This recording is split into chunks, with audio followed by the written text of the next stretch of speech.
Mark, wat leuk dat ik hier op bezoek mag komen in de HAS in Venlo. Dank je wel daarvoor. Welkom. Ja, jij hebt een presentatie gemaakt. Daar gaan we zo meteen naar kijken. Daar heb je zelfs meerdere filmpjes ook in verwerkt. Ja, ik denk dat we maar gewoon moeten starten en dat jij ons allemaal meeneemt in wat voor mooie en bijzondere projecten er hier allemaal in Venlo starten en lopen. Ja, dat gaan we zeker doen. Je had me gevraagd naar hoe wij de toekomst van de agrisector zien. En daar heb ik eens over nagedacht en ook met studenten over gehad. En eigenlijk begint de toekomst in het verleden. Maar we weten één ding zeker, de toekomst die gaat anders zijn dan het verleden. Het verleden was vooral gericht op schaalvergroting, volumegroei, misschien ook kostenreductie. En de toekomst gaat anders zijn. En daar willen wij als HAS natuurlijk graag aan bijdragen. Maar ja, hoe die toekomst precies gaat zijn, dat is natuurlijk ook wel weer een moeilijke vraag. Ik denk niet dat er één antwoord is. Ik denk dat er meerdere antwoorden op zijn. En dat is ook wat je ziet als je kijkt naar de projecten van onze studenten. Die werken eigenlijk aan meerdere antwoorden voor de toekomst van de sector. En die doen dat eigenlijk vanuit hun eigen passie. En vanuit hun eigen interesses, vanuit hun eigen visie op de sector. En dat kan heel divers zijn. Ja, want daar ben ik wel benieuwd naar. De blik op de toekomst. Maar wat doen jullie dan eigenlijk allemaal precies? Welke projecten zijn er hier? Ja, we hebben hier in Venlo 4 opleidingen. Bedrijfskunde en agribusiness, toegepaste biologie, food innovation en healthy living. En die 4 opleidingen kijken eigenlijk allemaal vanuit een ander perspectief kijken ze naar onze sector.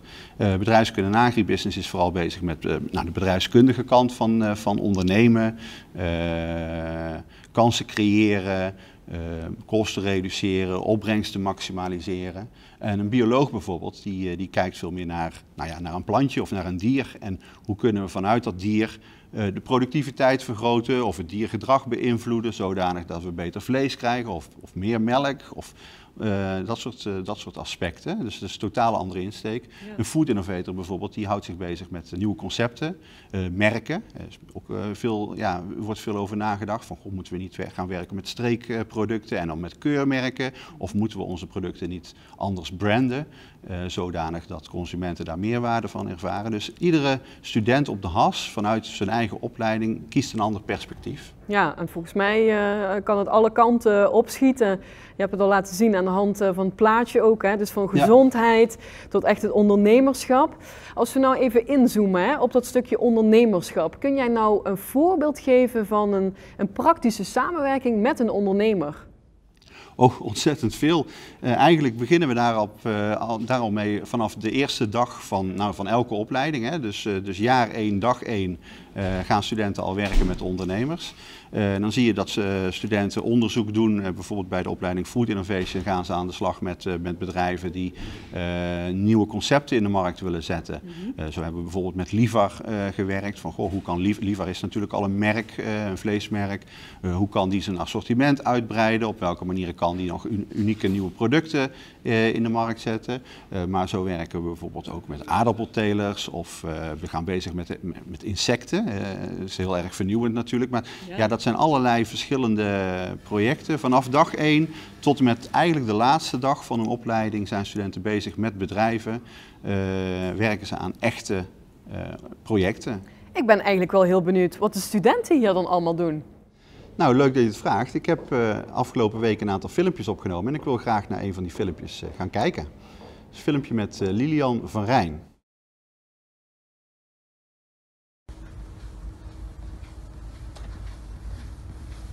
Mijn naam is Lilian van Rijn, werkzaam bij de Genson Groep. Ik ben vorig jaar maart afgestudeerd aan de HAS in Venlo als toegepaste bioloog. Ik ben bij Genson werkzaam als bedrijfsleider van de locatie waar we aardbeien en frambozenplanten vermeerderen en tevens onderzoek doen. We doen hier onderzoek om per planttype de meest optimale teeltomstandigheden te creëren. Ik hoop de komende jaren mijn bijdrage te kunnen leveren aan het onderzoek binnen de hele zakvrijheidssector. Ik heb als ingeleerd om vanuit de plant te denken, maar wel altijd rekening te houden met de mens die ermee werkt. HAS Hogeschool, onderzoek, samenwerken, praktijkgericht, vooruitstrevend. Ja, dat was dus Lilian, student toegepaste biologie. En wat ik nou ontzettend gaaf vind aan Lilian is dat zij ook gewoon echt bezig is met die biologische kant van haar vak. En dat ze eigenlijk gewoon continu op zoek is naar al die kleine aanpassingjes in die teelt, van treetjes net iets verder uit elkaar, dichter bij elkaar, andere manier van beregenen, om betere opbrengsten te krijgen, betere kwaliteit van de plant. Ze is ook bezig met microscopisch onderzoek. Ze heeft me van alles laten zien in geuren en kleuren. Ze is echt bezig met hoe kan ik nou die teelt nog verder perfectioneren. Zij duikt eigenlijk in de diepte. In de diepte van de plant dus eigenlijk. Ja. Zij zegt op het einde van het filmpje ook praktijkgericht, maar ook onderzoek. Voor mij staat dat soms heel ver uit elkaar. Hoe brengt de HAS die er eigenlijk samen dan? Nou ja, dat onderzoek doen wij in de praktijk en met de praktijk. Wij werken continu samen met de praktijk, met de sector. Vanaf de eerste dag van een opleiding tot en met de laatste dag zijn studenten in direct contact met bedrijven uit de sector. Van agrarische producenten tot en met verwerkers tot en met de retail. Het gaat eigenlijk door de hele bedrijfskolom heen zijn studenten actief. Opties genoeg in ieder geval. Ja, met echte projecten, echte problemen van echte ondernemers. Ja. Dus, ja. Ondernemers, ondernemerschap, samenwerking valt dan samen. Ja. Kun je daar een heel praktisch voorbeeld van geven, van die samenwerking? Nou, een mooi voorbeeld wat ik ook heb voorbereid is het voorbeeld van Jan Linders. Daar werken we eigenlijk al een aantal jaren mee samen.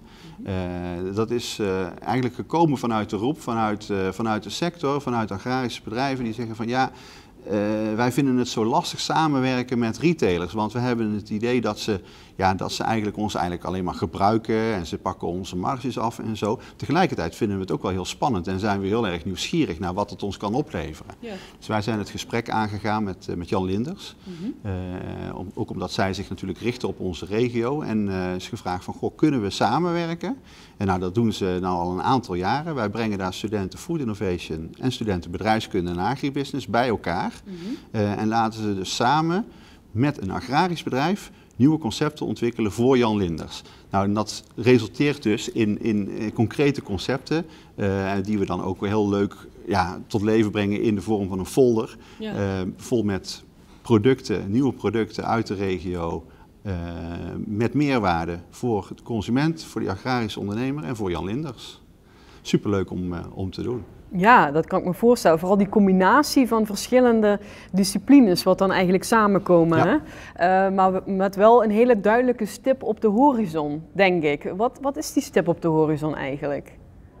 De stip op de horizon van het samenwerken is denk ik dat het besef dat samenwerken ontzettend belangrijk is naar de toekomst toe. Hè?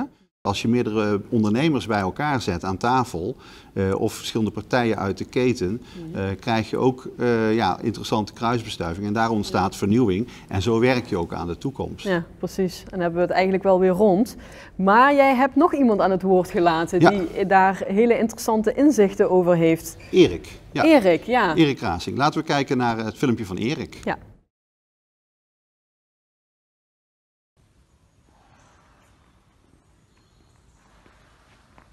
Hallo, ik ben Erik Rasing. Vanaf 1 januari 2020 eigenaar van het bedrijf Hasselgroen Plants, waar we nu aanwezig zijn. En onlangs afgestudeerd van de HAS Hogeschool als bedrijfskunde en agribusiness student. De exploitatie van een bedrijf bestaat uit het telen van stekken voor de aardbeienteelt en het opkweken van treeplanten in het najaar. De plannen voor de toekomst zijn allereerst hier een gedegen basis uitbouwen en eigenlijk proberen de exploitatie van de vorige eigenaar door te zetten. Om gezond, goed kwalitatief plantmateriaal te kweken en continuïteit te waarborgen en de vaste klantenkring te waarderen. Verder denk ik dat zijn we op zoek naar ketenintegratie. Ik denk hoe meer je van de bedrijfskolom in eigen beheer kunt doen, hoe beter je naar het eindproduct kunt werken, dus je eindproduct kwalitatief hoger neer kunt zetten en kunt voldoen aan de verwachtingen van je klant. Op de HAS hebben we geleerd intensief samen te werken met medestudenten, partnerbedrijven, docenten en dergelijke. En dit komt in het bedrijfsleven zeker van pas. HAS Hogeschool, toekomst, praktijkgericht, innovativiteit, ondernemerschap. Mark, we zagen hier Erik. Wat typeert nou die jonge ondernemers tegenwoordig? Ja, ik denk dat Erik daar wel een mooi voorbeeld van is. Wat typisch is voor de jonge ondernemers is dat ze heel positief in hun ondernemerschap staan. Dat ze nog vol ambitie zitten. Hè. Ze zien overal kansen, ze zijn toekomstgericht. Erik praat ook over ketenintegratie. Hè. Hij heeft echt al ideeën over de toekomst. En hij ziet het rooskleurig in. En dat positivisme, dat enthousiasme en dat aanpakken, dat praktijkgerichte oplossingen zoeken. Ja, dat zie je gewoon terug, ook juist ook in onze studenten. Ja. Mooi. Zij denken ook in verdienmodellen. Ja. Maar je hebt zelfs iemand meegenomen die het hier aan tafel wil komen toelichten. Ja, dat is Janske. Ja, dat is ook zo'n voorbeeld ervan. Samen met Erik, die we net zagen, heeft Janske ook het traject Zelfstandig Ondernemer gedaan. En dan zijn jonge studenten ook bezig, of jonge ondernemers eigenlijk bezig met een nieuwe onderneming opstarten, nieuwe verdienmodellen. En kansen zien voor de toekomst, problemen oplossen uit het verleden en kansen zien voor de toekomst. Misschien wil je er wat over vertellen, Janske? Ik heb ook net als Erik mee mogen doen aan het zelfstandig afstudeertraject op de HAS. Dat is vorig jaar geweest. We hebben thuis een aardbeienbedrijf. En bij dat bedrijf merkten we dat het vraagstuk omtrent personeel steeds lastiger was om in te vullen. En hier wilde ik met mijn eigen onderneming op gaan inspelen. Middels dat zelfstandig afstudeertraject heb ik Stay at Cox mogen oprichten. Stay at Cox is een huisvesting voor arbeidsmigranten. En door middel van deze huisvesting willen wij de arbeidsmigrant gaan binden aan ons bedrijf. We willen een voorkeurspositie gaan ontwikkelen voor die arbeidsmigrant en zorgen dat er regionale samenwerkingen komen om zo toch het vraagstuk omtrent personeel beter te kunnen gaan vullen. Nou ja, in de sector speelt dit zeker heel actueel onderwerp. Wat raakte jou nou zo dat jij je hiervoor wilde inzetten? Wat mij daar vooral in raakt is juist het feit dat je merkt dat er heel veel publiciteit is rondom de arbeidsmigranten. En dat is vaak in negatieve zin. Dat heeft mij toch wel geraakt om een drijfveer erin te krijgen om juist iets te ontwikkelen en juist iets naar buiten proberen te brengen met een positief beeld voor die arbeidsmigrant. Ja. Omdat we ze toch heel hard nodig hebben hier in Nederland. Ja. Jong ondernemer hier aan tafel. Wat zou je nog willen meegeven aan onze boeren en tuinders? Op dat stukje natuurlijk waar jij in gespecialiseerd bent.